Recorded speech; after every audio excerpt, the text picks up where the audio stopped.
টাকাটা নিয়ে আমরা চলে যাই, কার্ডটা ভিতরে থাকে। রাজীব ব্যাংকের কার্ড এখন 20 টাকা 30 টাকা করে চার্জ না। যে কোনো ব্যাংকের কার্ড দিয়ে যে কোনো ব্যাংক থেকে টাকা উঠানো যা না, যেহেতু আমি টাকা উঠাবো আমি উদ্ধৃতি দিলাম, টাকার জন্য অপেক্ষা করতেছি।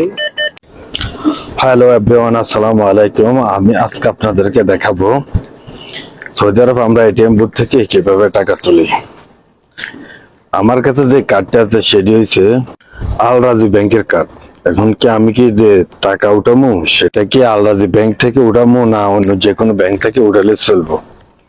আমাদের বাংলাদেশে যেমনটা হয় যে যে ব্যাংক সে ব্যাংক থেকে টাকা উঠাতে বা অন্য ব্যাংকে যদি আমরা উঠাতে যাই তাহলে আমাদেরকে আলাদা একটি চার্জ দিতে হয়। যেরকম বাংলাদেশে 20 টাকা 30 টাকা করে চার্জ নেয়। এইটা যে সৌদি আরব যে কোনো ব্যাংকের কার্ড দিয়ে যে কোনো ব্যাংক থেকে টাকা উঠানো যা না কেন বিনিময়ে কোনো চার্জ দিতে হয়।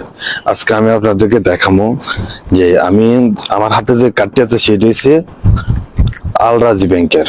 এখন আমি আপনাদেরকে অন্য যে কোনো একটি ব্যাংকের এটিএম এর থেকে টাকা উঠে আপনাদের দেখাবো যে কত রিয়াল আমার থেকে চার্জ নেয় না চার্জ দিত। চলুন দেখে আসি।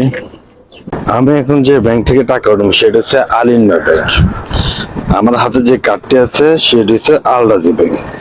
এখন আমি দেখাবো যে আমি অন্য একটি ব্যাংক থেকে উঠাইতেছি কিন্তু কোনো চার্জ নাই কিনা সেটা আপনাদেরকে দেখাবো। এখানে সবুজ চিহ্ন আছে, এখান থেকে আমি আমার কার্ডটা ঢুকে দিলাম। কার্ড ঢুকে দেওয়ার পরে এখানে আমার পিন নাম্বার চাইবে।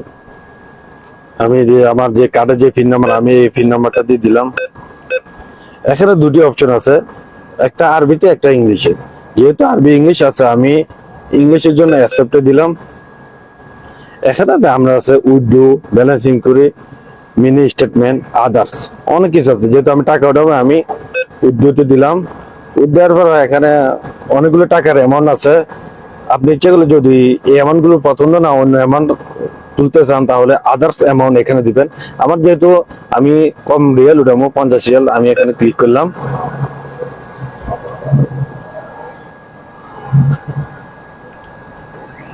দেখেন আমি ক্লিক করার পর এখানে আমার কার্ডটা আছে না, কার্ডটা এখানে বাইরে হয়ে গেছে। পরবর্তীতে এখানে আমার যে নিচে যে এখানে টাকা চলে যাবো, আমি টাকার জন্য অপেক্ষা করতেছি। এই তো আমি টাকা উঠে নিলাম। এই দেশের একটা জিনিস সুবিধা ভালো, সুবিধাটা হলো কি আপনার টাকা উঠালে প্রথমত আপনাকে কার্ডটা ব্যাক দিব, পরবর্তীতে আপনার টাকা দিব। আমাদের বাংলাদেশে যদি ব্যাংক থেকে এটিএম থেকে আমরা টাকা উঠাই তাহলে সেখানে আপনার আগে টাকা আসে। আগে টাকা আসার কারণে আমরা প্রায় সময় যে টাকাটা নিয়ে আমরা চলে যাই, কার্ডটা ভিতরে থাকে। এদেশে যে কার্ডের যে সিস্টেমটা সেটা আমার থেকে ভালো লাগে, কারণ আগে কার্ড দিয়ে আমরা কার্ড লই, পরে আমরা টাকাটা লই, চলে যায়। সবাই যদি ভিডিওটা ভালো লাগলে অবশ্যই লাইক কমেন্ট এবং শেয়ার দিবেন। যদি কেউ বুঝতে সমস্যা অবশ্যই কমেন্ট বক্সে জানাবেন। ধন্যবাদ, ভালো থাকবেন।